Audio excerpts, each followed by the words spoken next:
I think China wants to use sea-based nuclear weapons to strengthen its overall nuclear deterrence capability.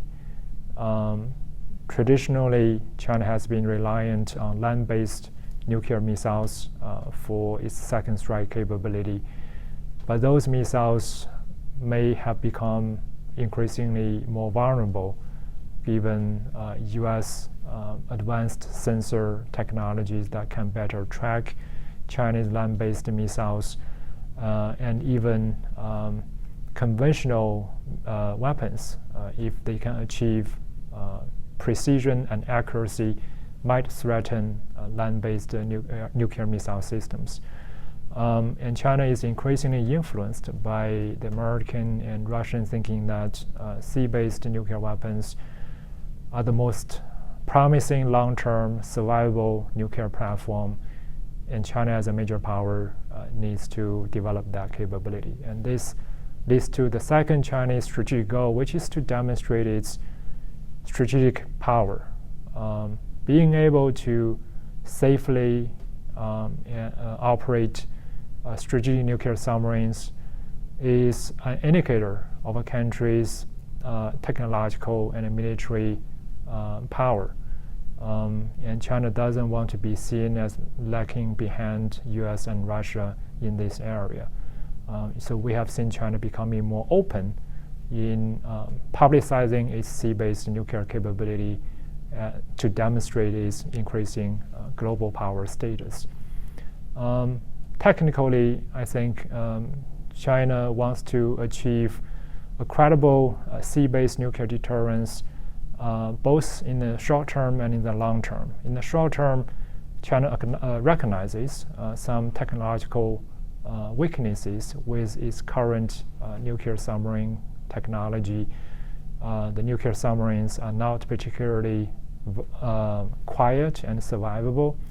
So China has to, I think China has a plan to use the bastion strategy, basically relying on general purpose forces to protect Chinese nuclear submarines in waters near China. And in the long run, I think the technical plan is to develop a really quiet and self-sustainable nuclear submarine fleet that can safely operate in the open ocean without being easily detected.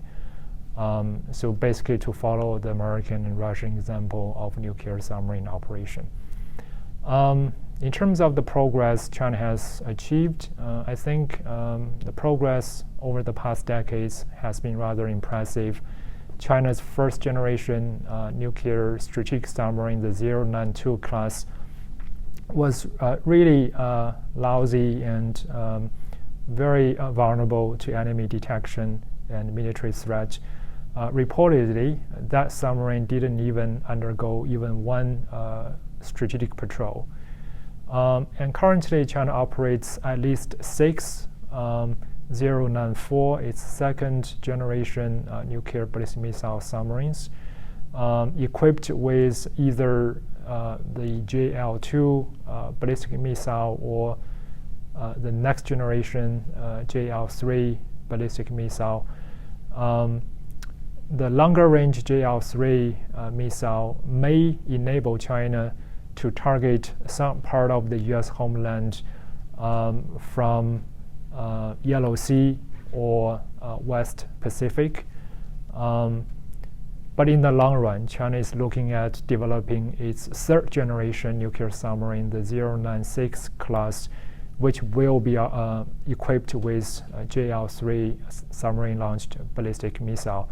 And this missile is also potentially movable, in other words, being able to carry more than one warhead per missile. And the 096 class submarine is supposed to be significantly quieter and more survivable. So hopefully that would fulfill the Chinese goal of having submarines operate in the open ocean without much additional support from Chinese general purpose forces. And there is a recent report that there might be increasing Russian-Chinese cooperation on submarine technology.